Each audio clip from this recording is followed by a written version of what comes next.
Now, getting high before a big race may not seem like a wise tactic, but that's what a lot of runners will be doing right now ahead of next month's World Athletics Championships. Altitude training has become an established tactic for many athletes seeking to maximise their performance at major events. Andy Richardson travelled to the Kenyan town of Iten, where the air is thin and the runners are fast. The serious running starts early in Kenya's Rift Valley. In this country of running champions, the town of Iten has become an unofficial capital. Some born here, others drawn here by the promise of training with the best.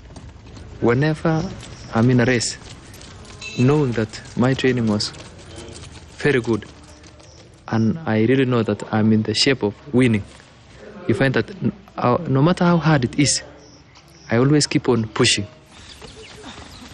There are multiple reasons as to why this part of East Africa produces so many world-class runners, but one undoubted factor is altitude. Iten, for example, sits 2,400 metres above sea level. The theory behind altitude training is simple enough. In thinner air, the body generates more red blood cells which take extra oxygen to your working muscles. That can help you train harder, and if you get your timing right, could even help you win a championship race.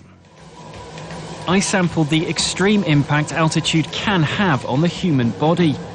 Doctors at Qatar's Aspetar Hospital treating me here to a simulation of oxygen levels on the top of Mount Everest. 5,200 meter simulated altitude.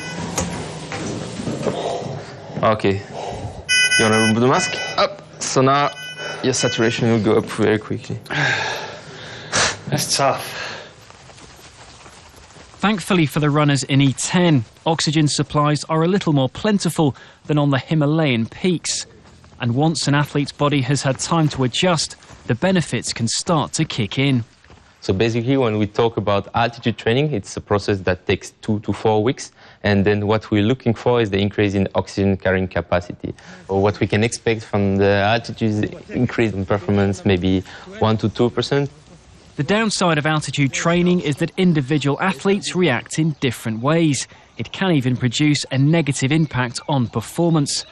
But those who were born and train at altitude are in little doubt as to its benefits. We all want to feel like we are flying. That is a dream of every runner.